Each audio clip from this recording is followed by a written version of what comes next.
So how does one of the most powerful monarchies in Europe, a symbol of absolute power for centuries, just collapse? Well, it definitely doesn't happen overnight. It's really a story of staggering debt, deep desperation, and a single spark that sets an entire nation on fire.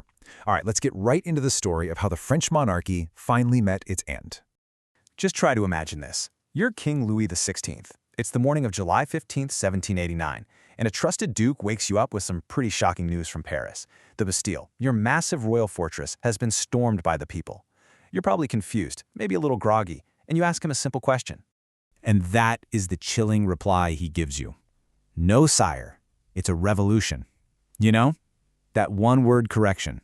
It captures this massive, seismic shift in power. This wasn't just another riot over the price of bread. Oh no, this was the beginning of the end for 1,000 years of monarchy in France.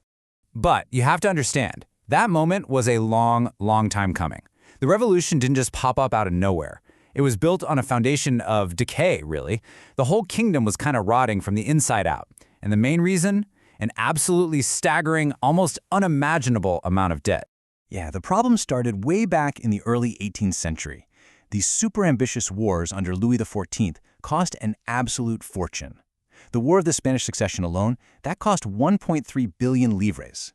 That's the old French currency. To put that in perspective for you, that was several times the kingdom's entire annual income. A huge sum that basically kicked off a century of financial trouble. And it just kept getting worse. By the middle of the century, the 7 Years' War piled on another catastrophic expense, another 2.3 billion livres to the debt. And to add insult to injury, France lost huge territories, including Canada. So you've got more debt and less income. Not exactly winning formula, right? So by the time our guy, Louis XVI, gets the crown, the situation is absolutely critical. After France helps fund the American Revolution, and they did it almost entirely with loans, the total state debt just skyrockets to an estimated 4 billion livres. The country was, for all intents and purposes, completely bankrupt. Okay, so the country's broke. The big question then becomes, who is going to pay for all this? France needed cash, and they needed it badly. But its entire social structure, the whole system, was designed to make sure that the burden was not shared equally. Not even close. Just look at this table. The imbalance is just wild.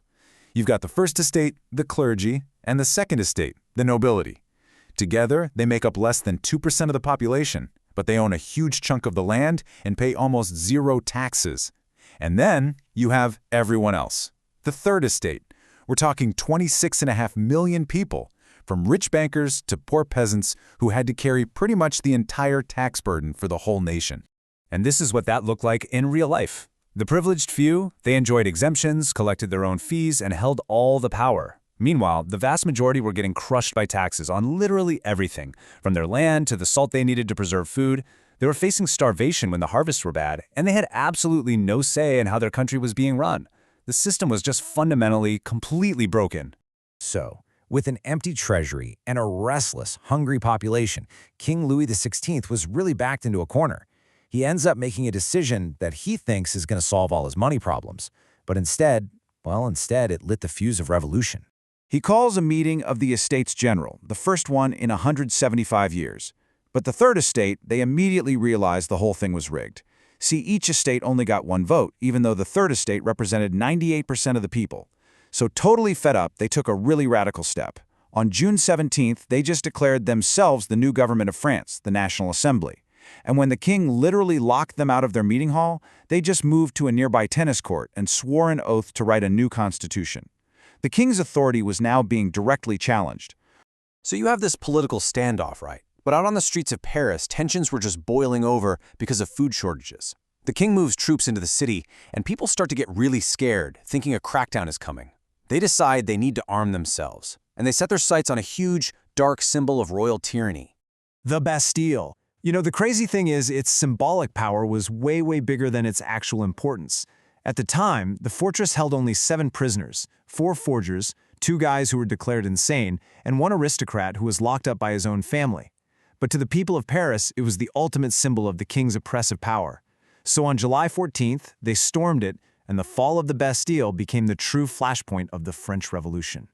So who were these people on the streets? They were known as the sans-culottes. The name literally means without knee breeches, and it was a way to distinguish the long trousers of the working man from the fancy silk breeches of the aristocrats. These were the people who were the real engine of the revolution, pushing events forward with their demands and, well, with their actions. After the Bastille fell, there was no going back. The balance of power had shifted for good. The king was no longer an absolute ruler. And a series of events over the next 3 years would basically dismantle the monarchy piece by piece until there was nothing left. The real nail in the coffin for Louis himself was his failed escape attempt in 1791. The royal family, disguised as servants, tried to flee to Austria, but they were caught. And when they were brought back to Paris, any tiny bit of trust or affection the people might have had for their king just evaporated. He wasn't just a flawed ruler anymore. Now he was seen as a traitor. With the king's credibility totally shot, and France now at war with other European monarchies, the revolution entered an even more radical phase. On September 21, 1792, the newly elected government made it official. The monarchy was abolished. France was now a republic.